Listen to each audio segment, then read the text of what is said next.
Hello everyone, myself Dr. Vijay Kumar Vishwakarma and I welcoming you to YouTube and my channel kembigyan.com। ये जो series थी SRM university के लिए chemistry final year examination के लिए और ये यूनिट 4 का एमसीक्यूज है। तो let us start the unit 4 MCQs.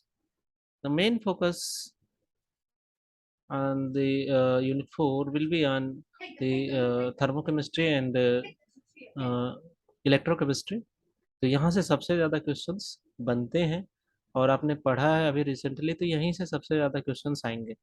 ठीक है, तो इसलिए मैं इस पर थोड़ा सा टाइम ज़्यादा दूंगा, लेकिन वीडियो को शॉर्ट रखने के लिए थोड़ा स्पीडली पढ़ाऊंगा। तो थोड़ा सा आप ध्यान देना। देखो, in a reversible process entropy of the system, अगर प्रोसेस रिवर्सिबल है, ए से बी गया और बी से अगेन ए आ गया, तो जो चेंज होना था वो चेंज कहाँ हुआ? ए से चला ए पे ही आ गया। तो इसका मतलब उसके इसमें एंट्रोपी जीरो होती है। ठीक है, जो चेंज होगा, change in entropy zero. Next question की तरफ बात करते हैं। Question number 2। देखो, ये सारे क्वेश्चन अभी आए हुए थे, लेकिन इससे मेरा मेन मोटो ये है कि आप जो बेसिक कॉन्सेप्ट है वो समझ जाइए। Helmholtz free energy. अब Helmholtz free energy A is always given by H mine U minus का टी एस। ठीक है, तो अगर हेल्महोल्ट्ज आपसे पूछा गया तो आपसे गिब्स भी पूछ सकता है अगली बार। तो गिब्स क्या होता है? जी इक्वल्स टू एच माइनस का टी एस। तो ये याद रखना आपको। ठीक है, इसलिए मैंने इस क्वेश्चंस को शामिल कर लिया। नेक्स्ट है question number 3। Decrease in free energy change is given by. अब देखो, मेन फार्मूला होता है delta G equals to minus का एन एफ ई। ये आपका मेन फार्मूला है, लेकिन डिक्रीज पहले ही वर्ड लगा दिया, इसका मतलब इस माइनस को इधर ले आओ। तो माइनस का डेल्टा जी इक्वल्स टू क्या हो जाएगा? N F E. ठीक है, तो अगर ऐसे केस में अगर आपको माइनस यहाँ पे लिखा दे दे तो आप कंफ्यूज नहीं होना। ठीक है, क्योंकि डिक्रीज ऑलरेडी क्वेश्चन में मेंशन है।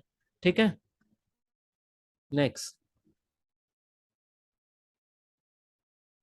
क्वेश्चन नंबर 4 की बात करते हैं। क्वेश्चन नंबर 4 में पूछ रहा है Pourbaix diagram the redox reaction Fe2 plus 2 electron लेता है और Fe सॉलिड में कन्वर्ट हो जाएगा। ये कह रहा है कि ये पीएच डिपेंडेंट है। अब देखो, मैंने आपको जब भी पढ़ाया तो हमने आपको ये बताया कि अगर H प्लस आयन आ रहा है तब तो ये पीएच पे डिपेंड करेगा, अदरवाइज पीएच पे डिपेंड नहीं करेगा। यहाँ पे क्या आ रहा है? इस रिएक्शन में केवल केवल 2 इलेक्ट्रॉन आ रहे हैं। अगर 2 इलेक्ट्रॉन आ रहा है तो ये पीएच पे डिपेंड नहीं करेगा, मतलब पीएच इंडिपेंडेंट रिएक्शन है। ठीक है, तो ये गलत है, ये गलत है, ये अब देखो, अगर पीएच इंडिपेंडेंट रिएक्शन है तो आपसे ये भी पूछ सकता है किस एक्सिस के पैरेलल होगा। तो वाई सॉरी एक्स एक्सिस जो है, एक्स एक्सिस के पैरेलल लाइन आएगी। तो ये भी थोड़ा सा ध्यान रखना। ठीक है, next question number 5। When a molecule has a plane of symmetry, the molecule will be plane हो, सेंटर ऑफ सिमेट्री हो, रिफ्लेक्शन हो, ऑप्टिकली इनएक्टिव होगा। याद कर लेंगे ये सारे गलत है। ठीक है, question number 6। For a reduction of silver ion with copper metal, the standard cell potential was found to be plus 0.46 electron volt at 25 degree centigrade. The value of standard Gibbs energy change will be। तो देखो, formula तो वही है, delta G equals to minus n F E. Standard है तो यहाँ पे not लगा दो, यहाँ पे नॉट लगा दो, और कुछ नहीं करना।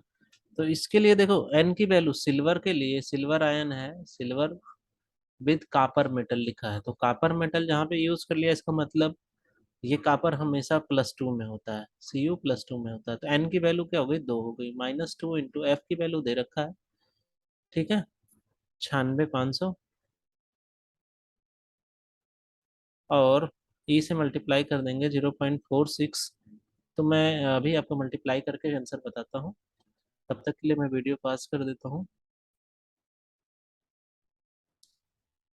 तो मल्टीप्लाई करने के बाद ये आया इतना, अब देखो इसे जब किलो जूल में कन्वर्ट करेंगे तो 1000 से डिवाइड कर देंगे तो आ जाएगा 88.78 किलो जूल। तो इसका मतलब हम इसे 89 किलो जूल लिख सकते हैं।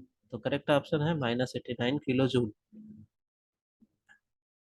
ये थोड़ा सा टफ क्वेश्चन में आता है, लेकिन घबराना नहीं, बहुत ही सिंपल न्यूमेरिकल है। देखो the reversible process system and surrounding will be, तो ये भी जीरो होगा, सिस्टम एंड सराउंडिंग हो दोनों के लिए जीरो, प्रोसेस रिवर्सिबल है तो जीरो। ठीक है। ईएमएफ, नेक्स्ट क्वेश्चन पूछ रहा है ईएमएफ इज मेजर्ड बाय। तो यहाँ इस क्वेश्चन, देखो ये क्वेश्चन रिसेंटली आया हुआ था सिटी 3 में, लेकिन मैंने इसे रखा है क्योंकि बहुत सारे बच्चों ने वोल्ट मीटर किया था। थोड़ा सा हम ईएमएफ क्या है और पोटेंशियल डिफरेंस क्या है इसकी बात कर लेंगे। ठीक है। ईएमएफ देखो इलेक्ट्रोमोटिव फोर्स है, इसका फुल फॉर्म है इलेक्ट्रोमोटिव फोर्स, और ये मेजर किया जाता है पोटेंशियोमीटर से। लेकिन सेल का भी विभवांतर अगर पोटेंशियल डिफरेंस मेजर करना हो तो वोल्ट मीटर से मेजर करते हैं। ठीक है। देखो बेसिक डिफरेंस क्या है कि जैसे अगर कोई सेल है, सेल के दो टर्मिनल होते हैं, आप देखते हो एक पॉजिटिव टर्मिनल और एक नेगेटिव टर्मिनल। तो पॉजिटिव टर्मिनल और नेगेटिव टर्मिनल इन दोनों का अगर जो डिफरेंस होता है इसी को कहते हैं पोटेंशियल डिफरेंस।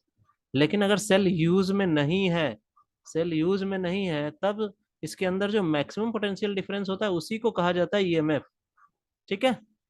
तो ईएमएफ को हम मेजर करते हैं पोटेंशियोमीटर से, पोटेंशियोमीटर से इसलिए करते हैं कि पोटेंशियोमीटर का रेजिस्टेंस जीरो होता है, तो इसलिए ये ईएमएफ देता है। और जो वोल्ट मीटर है इनमें कुछ ना कुछ रेजिस्टेंस होता है क्योंकि ये लोड पे कैलकुलेट करते हैं, तो ये वोल्टेज का डिफरेंस देते हैं, इसलिए इसे पोटेंस वोल्ट मीटर से यूज करते हैं पोटेंशियल डिफरेंस। तो ये बेसिक कॉन्सेप्ट है। ठीक है।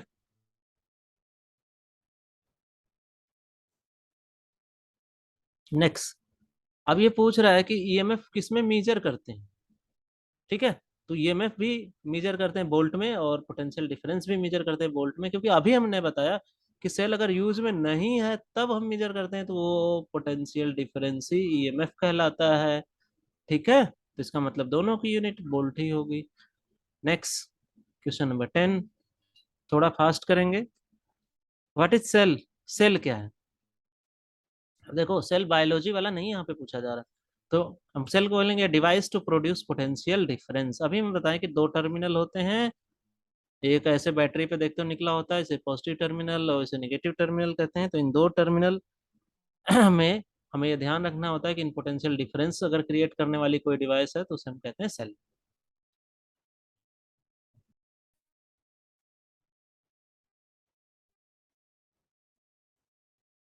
Next question number 11, the potential of cell is measured by. ठीक है। तो potential E is measured by E cathode minus E anode. यहाँ पे मैं आपको कंफ्यूज नहीं करना चाह रहा हूँ, डायरेक्ट सी ए याद रख लेंगे, कैथोड माइनस एनोड। ठीक है। ठीक, ये मैंने आपको बहुत अच्छे से पढ़ाया तो होपफुली आप कर सकते हो। क्वेश्चन नंबर 12, क्वेश्चन नंबर 12 पूछ रहा है Nernst equation is gives relation between EMF and गिव्स फ्री एनर्जी। नहीं, गलत है। टेम्परेचर में भी नहीं, कंसंट्रेशन ऑफ इलेक्ट्रोड और ईएमएफ में देता है। ठीक है, option C.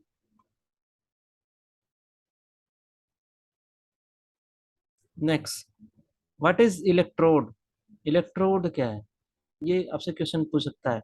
An electrical conductor, तो ये सारे इलेक्ट्रोड कंडक्टर होते हैं। इसेंशियल पार्ट ऑफ सेल होता है, बिना इस इलेक्ट्रोड के सेल बनेगा नहीं।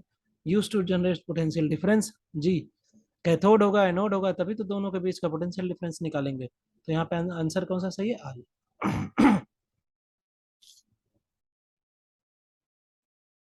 नेक्स्ट क्वेश्चन में पूछ रहा है गिव्स free energy change is related to del G, delta G cell minus n F E. ये बहुत अच्छे से मैंने कराया है। अगर स्टैंडर्ड पूछ देता है तो आपको ध्यान रखना है delta G not equals to minus का एन एफ ई नॉट आपको करना है, ये थोड़ा सा ध्यान रखना, दोनों तरफ इधर भी नॉट हो तो इधर भी नॉट हो। ठीक है, एक तरफ नहीं चलेगा।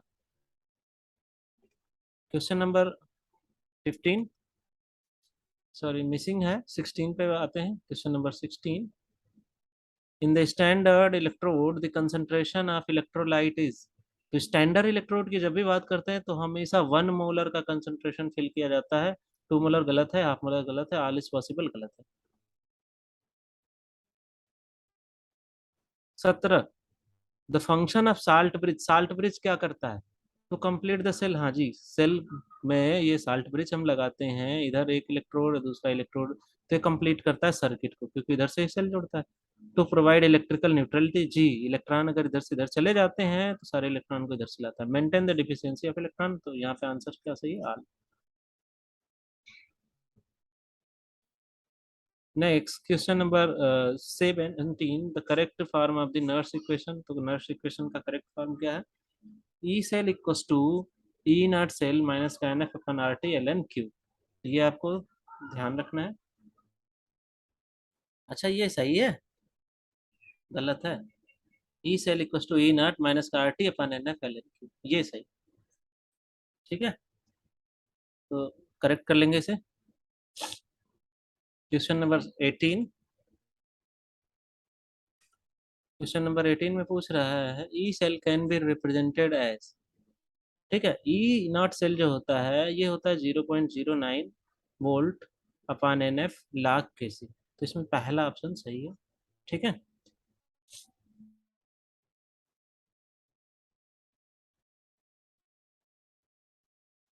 क्वेश्चन नंबर 19 की बात करें, which one of the which one is the application of नर्ट्स equation. तो हम पीएच एब्सोल्यूशन कैलकुलेट करते, सॉल्युबिलिटी कांस्टेंट, इक्विलिब्रियम कांस्टेंट, ये सब कुछ निकालते हैं, तो यहाँ पे आल आंसर सही है। ये आप एप्लीकेशन ऑफ नर्ट्स इक्वेशन में पढ़ते हो। Next question number 20। Question number 20 की बात करें तो potentiometric titration is based on.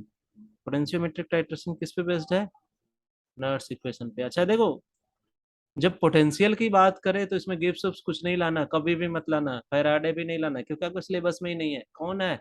केवल नर्स को ट्रिक करना है। ठीक है, ये थोड़ा सा शार्ट ट्रिक भी आप रखोगे याद। कभी कभी कुछ चीजें अगर आपको लगता है कि अनसुनी है, लेकिन उसमें ऑप्शन जो आपने सुना है और उस टॉपिक से रिलेटेड है, तो उसी को आपको करना है। Generally E cell is measured using oxidation potential, reduction potential, both. देखो बोथ यहाँ पे तो एक तरीके से सही है, क्योंकि हम ऑक्सीडेशन पोटेंशियल लेके भी मेजर कर सकते हैं, रिडक्शन पोटेंशियल लेके भी। लेकिन यहाँ पे वर्ड क्वेश्चन में यूज कर दिया जनरली, कौन सा लेते हैं हम? तो जनरली लेते हैं रिडक्शन पोटेंशियल। ठीक है, तो कंफ्यूज नहीं होना है, बोथ नहीं होगा यहाँ पे। Question number 22, for the zinc copper galvanic cell Nernst equation is given by. तो जिंक कॉपर के लिए सबसे पहले रिएक्शन लिख लो, जिंक प्लस कॉपर 2, और इसकी जो रिएक्शन होती है ये होती है जिंक 2 प्लस प्लस का कॉपर सॉलिड। अब इसके लिए अगर हम के निकालते हैं तो ये के आ जाता है जिंक 2 प्लस अब्लिक कॉपर। तो जिसमें ये ऑप्शन है वो मैच करेगा, जैसे ये वाले तो गलत है। अब दूसरा हमें ई सेल का रिएक्शन देखना, तो E cell equals to E naught cell minus का दिस वन, क्योंकि यहाँ पे जो एन की वैल्यू है 2 है, ये भी ध्यान रखना, तो एन की वैल्यू 2 रखी। ठीक है, टाइम पे 3 1 भी रख सकता है, तो डिपेंड करता है कैसे क्वेश्चंस बनाते हैं। तो ऑप्शन कौन सा सही है? बी यहाँ पे ऑप्शन सही है। Next next question 23, the name of the equation showing relation between electrode potential and the concentration of the cell। अब देखो घुमा के पूछा, नर्स इक्वेशन ही करना है, कोलार्च नहीं है, फैराडे नहीं है, ओम्स नहीं है, ऐसा नहीं कि आप पढ़े हो तो कर दो। ठीक है, Nernst equation he concentration of ions और सॉल्यूशन और इलेक्ट्रोड पोटेंशियल में रिलेशन देता है। नेक्स्ट क्वेश्चन नंबर 24, तो corrosion of the metal involves. Corrosion basically जो अगर हम देखें तो इलेक्ट्रोकेमिकल प्रोसेस होता है, केमिकल प्रोसेस होता है, तो यहाँ पे ऑप्शन बहुत सही है। थर्मल प्रोसेस कभी नहीं होता। ठीक है। 25 की बात करते हैं, which one is the correct formula for enthalpy. तो इंथैल्पी का यही फार्मूला करेक्ट है, ये आपको याद रखना है। H equals to E plus का पी। ठीक है, internal energy plus mechanical work. ठीक है। नेक्स्ट देखो, गिब्स हेल्महोल्ट्ज इक्वेशन जब हम पढ़ा रहे थे, गिब्स इक्वेशन, तो हमने वहाँ पे आपको अनअवेलेबल वर्क पढ़ाया था। Unavailable work is given by S delta T, S delta T, T delta S से दिया जाता है, ठीक है। क्यों? क्योंकि डेल्टा एस इक्वल टू होता है डी क्यू बाई टी, तो हमने कहा टी को इधर मल्टीप्लाई कर दो तो ये आ जाएगा टी डेल्टा एस, ये हो जाएगा डी क्यू रिवर्सिबल के, और ये अनअवेलेबल वर्क होता है। यहाँ पे ऑप्शन सही है बी। नेक्स्ट बात करते हैं क्वेश्चन नंबर 27 की। The correct form of Gibbs equation, देखो पूछ ही दिया यहाँ पे गिब्स इक्वेशन, जैसे हेल्महोल्ट्ज किया था, ठीक है, उसी तरीके से।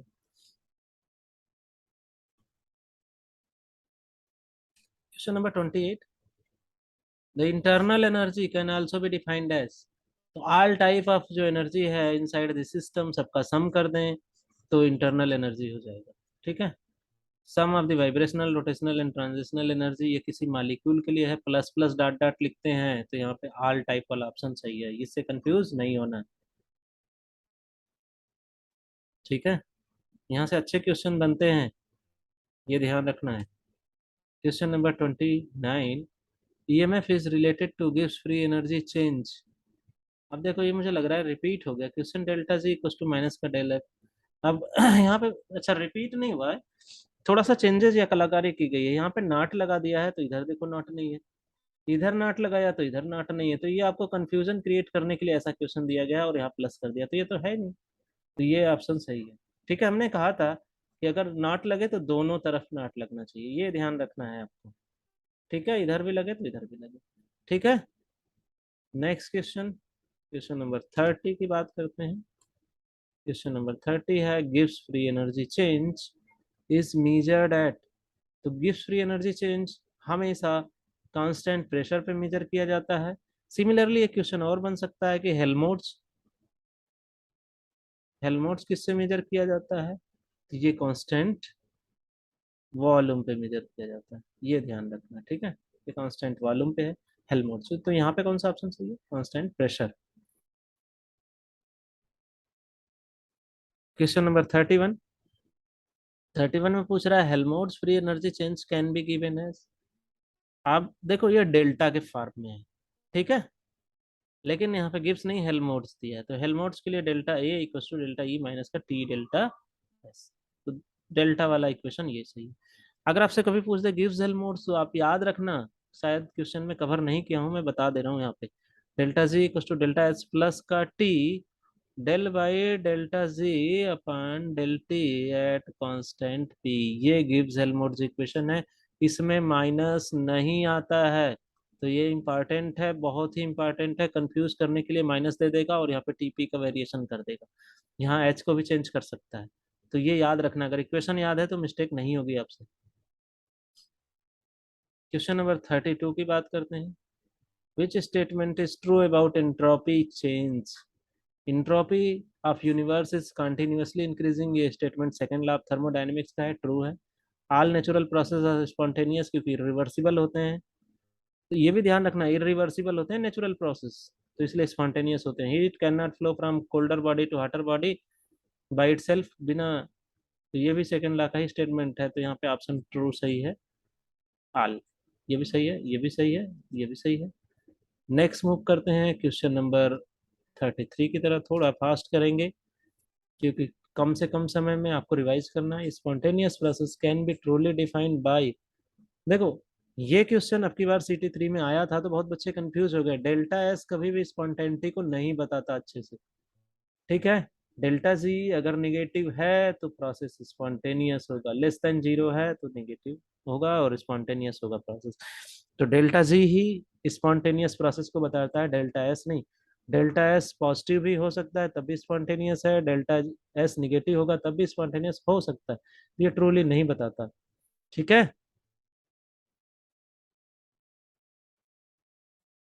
Question number 34, equilibrium constant is related two gives free energy change. अब यहाँ पे के की बात कर रहा है, के कैसे रिलेट करता है, तो delta G equal to minus का RT ln के, ये मैंने आपको पढ़ाया है। अब यहाँ पे कंफ्यूज नहीं होना है, प्लस नहीं होता है। प्लस क्यों नहीं होता है? क्योंकि गिब्स फ्री एनर्जी स्पॉन्टेनियस होने के लिए निगेटिव चाहिए, और स्पॉन्टेनियस होने के लिए के क्या होना चाहिए? पॉजिटिव होना चाहिए। तो अगर एल एन में आप पॉजिटिव रखते हो तो ये क्या देता है? पॉजिटिव देता है, तो इसलिए हमें यहाँ पे निगेटिव लगा के रखना पड़ता है। ठीक है, तो इस तरीके से भी समझ सकते हो आप। Question number 35, which one is the statement of first law of thermodynamics? अब देखो, किसी पे अगर हम वर्क करते हैं तो उसकी इंटरनल एनर्जी बढ़ती है प्लस वर्क डन होता है। तो अगर हम कहें कि अगर किसी को क्यू हीट सप्लाई किए तो उसकी internal energy delta U plus का वर्क डन करेगा। अब इसको रीअरेंज कर लो, इसको इधर ले आओ, इसको इधर ले आओ, तो ये हो जाएगा delta U equals to Q minus का डब्ल्यू। तो करेक्ट आंसर है वन। ठीक है, question number 36, in a reversible process entropy of the system reverse. अब अगेन पूछ दिया, रिवर्सिबल प्रोसेस, ए से चले बी पे, बी से फिर आ गए ए पे, ए बी जहां से चले वहीं आ गए। तो इनिशियल फाइनल स्टेट फंक्शन है। जब S final minus S initial करेंगे, दोनों की वैल्यू सेम है, तो क्या आएगा? जीरो। ठीक है, नेक्स्ट क्वेश्चन नंबर 37 की बात करते हैं। Entropy change for the spontaneous process is, देखो अभी बताया, एस पॉजिटिव भी हो सकता है, एस निगेटिव भी हो सकता है, डेल्टा एस एंट्रोपी चेंज। इसका मतलब यहाँ पे बहुत, आपकी बार ये CT3 में पूछा गया था।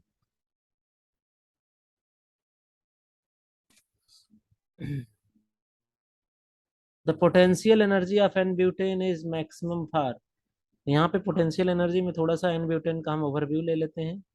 देखो एन ब्यूटेन अगर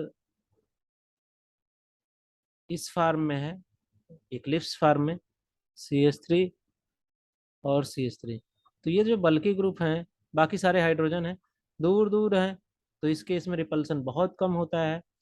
ठीक है, तो इसे इसे कहते, सॉरी, इसे कहते हैं स्टैगर्ड फार्म। और अगर ये पास पास आ जाए, जैसे ये वाला फार्म, ठीक है, ये यहाँ भी CH3 और यहाँ भी CH3, तो इसे कहते हैं इक्लिप्स फार्म। तो यहाँ पे आंसर है इक्लिप्स। स्क्यू और गॉसी वगैरह तो आपको कभी ध्यान ही नहीं देना। ठीक है, स्टैगर्ड मतलब एंटी होता है, एंटी का मतलब अपोजिट, स्टैगर्ड का मतलब एंटी होता है, ये भी ध्यान रखेंगे। कभी एंटी लिख दिया, स्टैगर्ड नहीं दिया। अच्छा देखो, दूसरा क्वेश्चन इसमें कैसे बना सकते हैं, यहाँ पे मैक्सिमम लिखा है ना, मिनिमम लिख देगा, मिनिमम के लिए क्या आंसर हो जाएगा? स्टैगर्ड वाला।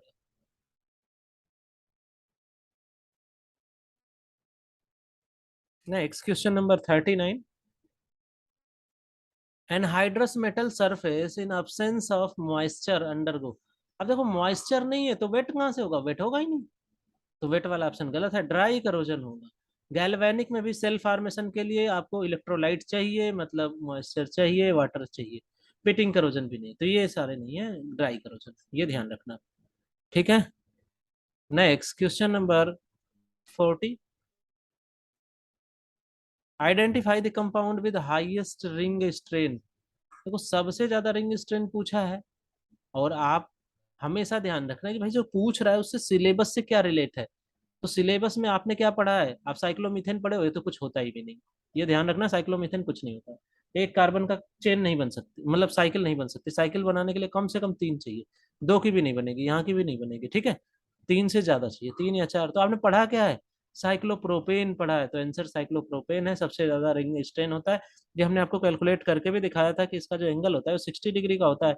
होना कितना चाहिए sp3 पे? 109 डिग्री माइनस 60 डिग्री, तो 49 डिग्री के आसपास का एंगल स्ट्रेन होता है। ठीक है, काफी ज्यादा। अगर इसमें कैलकुलेट करो तो ये 90 डिग्री, 90 को 109 माइनस 90 कर दो, तो ये करीब करीब कितना आता है? 19 डिग्री का एंगल स्ट्रेन, तो कम ही है, 49 सबसे ज्यादा आता है। तो ये ध्यान रखना है आपको कि कौन सा आपने पढ़ा है, उसी से क्वेश्चन बनेगा। ठीक है, जो नहीं पढ़ा है उससे नहीं बनेगा। Next, the reaction question is represented by. अब देखो, अभी आप बार बार पढ़ रहे थे कि रिएक्शन क्वेश्चन ए से क्या रिप्रेजेंट करते हैं? हेल्महोल्ट्ज, यू से इंटरनल एनर्जी, एस से इंटेल, तो ऑप्शन क्या बचा? Q. Q L N Q कर रहे थे ना, तो रिएक्शन क्वेश्चन इसी को कहते हैं। तो ऐसे भी कर सकते हो आप, ऑप्शन डिस्कार्ड करके, या अगर आपको याद है तो भी कर सकते हो। ठीक है, नेक्स्ट क्वेश्चन की तरफ मूव करते हैं।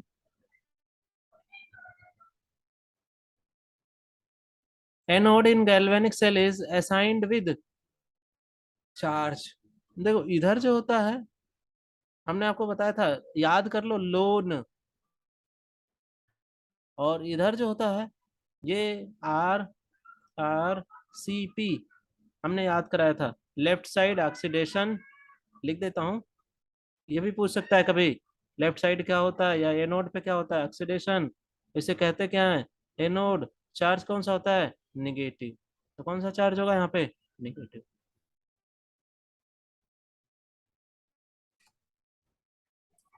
I think this will be the last question. The element whose oxidation number is increased, जिसका ऑक्सीडेशन नंबर इंक्रीज करता है उसको हम क्या कहते हैं, ऑक्सीडाइज हुआ। जिसका कम होता है उसे क्या कहते हैं, डिक्रीज को रिडक्शन, ठीक है, या रिड्यूस्ड। तो यहाँ पे क्या होगा, ऑक्सीडाइज। क्लियर। ये थोड़े सा मैंने प्रयास किया कि आपको काफी कम समय में बहुत अच्छे अच्छे क्वेश्चंस की प्रैक्टिस करा दूं। इसमें मैंने बहुत सारे क्वेश्चंस अपने से भी बना के डाले थे, ठीक है, जिससे आपको नए क्वेश्चंस, या फिर बेसिकली यूनिट 4 और 5 ही जो है वो आपका सबसे ज्यादा काम का है। ऐसा इसलिए क्योंकि आपने रिसेंटली पढ़ा तो इसी से ज्यादा क्वेश्चन बनते हैं, ठीक है। तो थोड़ा फोकस करेंगे। Have a nice day and thank you for listening.